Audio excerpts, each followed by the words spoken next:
My husband left me for his younger coworker but came crawling back to me once I got in shape and found someone else to marry. English is my second language, so sorry in advance. This happened in 2010, 12 years ago when I was 30. My husband, 43M, and I, 42F, were high school sweethearts, never having been separated. I always thought we would be one of those couples who stay together forever, having known each other since childhood. But I was really wrong. At that time, I was pregnant with my daughter, Ava. I discovered that my husband was cheating on me with one of his co-workers, the mistress, 33F. I confronted him about it, and he broke down, apologizing. He went from asking for forgiveness to blaming me for the affair, citing my lack of attention as the cause. My emotions were all over the place. I broke down when he told me he loved that co-worker, who was an intern at the time and significantly younger than I am. I tried to save my marriage, but my husband was adamant about leaving me. My dad cheated on my mom when I was younger, and I still feel crushed because of that. That's why I didn't want my daughter to suffer the same fate. At that time, I also didn't have a job. I begged him to stay and work it out, suggesting therapy, but he refused. So, we got divorced after a year and he moved in with his mistress. During our divorce, I experienced early labor and gave birth to my daughter. He didn't even come to the hospital. The custody was 50-50, but for the first few months, my daughter would stay with me, and he would come to visit. I moved in with my mom and stepdad, who were more than welcoming. Whenever my husband would come, he would bring his mistress with him too. Seeing them together really pained my heart. It didn't help when he would deliberately adjust his collar to show off his hickey. The only thing that prevented me from spiraling into heavy depression was my mom. I hated myself because I looked really exhausted. I thought I looked ugly. Every time I saw my husband with his mistress, I burned with jealousy. I could sometimes see the disgust on his face, as if he was glad to drop a hag like me. For the first 2 years, it was like this. I lost a lot of weight and looked pale. After 2 years of sulking and feeling sorry for myself, I started to change my ways of life. I made a promise that I would work on myself and give my daughter the best life she needs. So, I started therapy and changed my eating habits. I started working out, and somehow I felt less anxious. I started to look healthier than before. I decided to get a job, and my life took a different direction. I was still staying with my parents to afford a small house for me and my daughter. When my daughter was 4, in 2014, I moved out. It was small but enough for the two of us. During that time, my ex started to notice me. One day, when he came to pick up my daughter, he told me, "You look good." It was something he had never said to me before.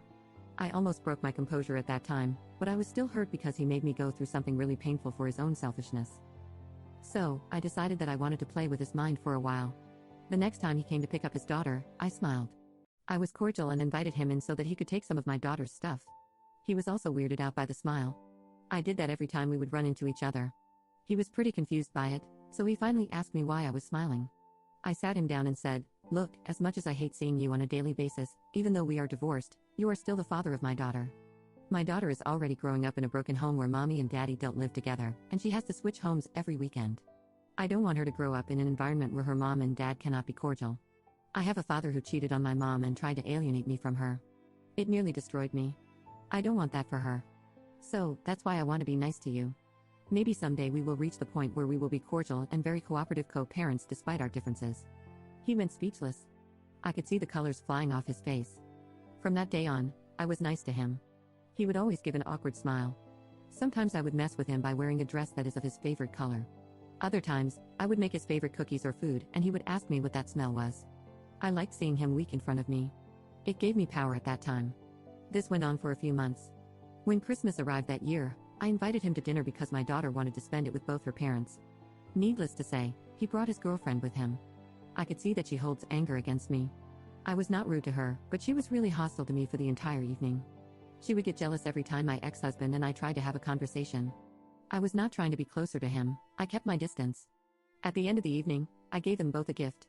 I gave my husband the watch that he always wanted. That was the first time I saw him smile at me genuinely.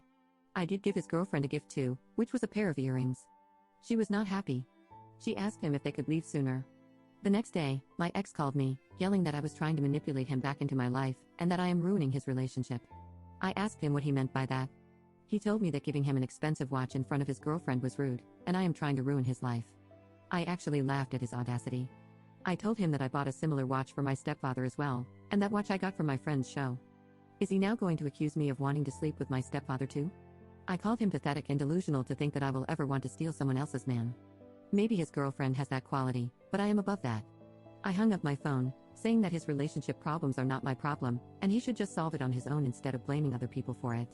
The phone call made me realize I was not above his mistress. All this teasing and messing with him was very weird, as it seemed like I was trying to get him back. I was really obsessed with this idea of having control over him, and I forgot that it was creating a very bad environment. That weekend he didn't come to take my daughter with him. He wanted to spend more time with his girlfriend and not babysit our daughter. It did break my heart to see my daughter not meeting her father too often. A part of it feels like my fault. I tried to reason with him, but he wouldn't change his mind. So it was just me and my daughter again. I focused all my energy on my daughter and my work. I also started a small side business where I make cakes and sweets for different occasions. His visits were less, so I wasn't much bothered by it. My family, along with my daughter and I, went on a vacation. Even if I was alone, having my daughter by my side was worth it. Our arrangement was fine for 3 years. I haven't dated much, just had 2 one-night stands. Nothing serious. I never brought any dates home. I was okay with the fact that I'm a single mom, and people usually don't want to date a single mom. That is until I met Dan, 45M, my now husband. I met him at his daughter Jen's 17th birthday, where he hired me to make a cake for his daughter. We instantly clicked and started dating shortly after, by the end of 2017. Dan was also divorced because his wife cheated on him and left him for another guy. My daughter also liked him a lot. He would take her fishing with him when we started to hang out as a family. His daughter was very protective of him, and I can understand because she saw him suffer through divorce and infidelity. Even though she was a little hostile towards me at the beginning, she liked my daughter. Jen always wanted a little sister. Though it took some time, Jen opened up to me and accepted me. I couldn't be happier. My life was a mess a few years ago, and now everything seems to be in place. The person who did not take my relationship well was my ex-husband. When he learned about Dan, he was sort of possessive about his daughter. He kept saying how he doesn't want a strange man around Ava, it could be dangerous, and he doesn't trust him. I called him out as a hypocrite because he didn't even think twice while he had his mistress around my daughter. He didn't even ask for my permission. He tried to argue, but I shut it down. He has no say in who I should date or not. He didn't even ask for my permission when he was involved with his mistress while I was pregnant with Ava. So why is he acting like he owns me? He also tried to lie to my daughter about me and Dan. That only backfired because for the last 3 years, he has been absent for most of her life. Believe it or not, kids do pick up on things. I argued with him about alienating my daughter and spreading false rumors about me. He eventually stopped when his plan was only biting him in the ass. As the days went by, my daughter started asking if she could spend the weekend here with us. By then, Jen had gone to college, and the house was empty. I asked her why. She told me her dad and his mistress were always fighting, and the mistress would be mean to her. I hated putting my daughter in this position. I did talk to my ex about this, and he told me to stay the hell away from his business, and if my daughter wants to stay with me, she is more than welcome to do so. Ava was devastated to hear her dad didn't want her, but Dan was my hero. He spent the entire weekend with her, trying to cheer her up. He was so natural with my daughter that it is hard to believe she is not his biological daughter. He proposed to me during the pandemic. I never thought I would get married again. His daughter was one of my bridesmaids, and my daughter was the flower girl. We decided to have a small ceremony. 2 weeks before the wedding, my ex asked me if he could at least meet me. I thought he would talk about my daughter, but as soon as I sat down, he started sobbing and said how unhappy he is, how much he missed me and my daughter. He asked me to give him another chance. At that moment, I felt like it was me several years ago when I begged him to stay. Back then, if he had begged me, I would have taken him back. But now I don't have any feelings. I told him that I was sorry, but I have moved on, and he should too, and I left. Later I learned that his mistress was pregnant when he met with me. It just sickens me that he is treating that woman the way he used to treat me. But it's not my problem. In 2021, I became pregnant. It was really unexpected because we didn't plan it. I was not sure if I could get pregnant given my age. My ex again called me to reconsider our relationship. I was mad and yelled at him to never call me again. I gave birth to my son. I'm still really exhausted, but I have the support of my husband and 2 daughters. My ex is still with his mistress, but whenever I see him, he looks miserable. I never ask him anything, nor do I want to know. I guess the thing I want to say to you guys is that just because you got cheated on doesn't mean your life is over. You can still appreciate what life gives you. Always focus and love yourself first.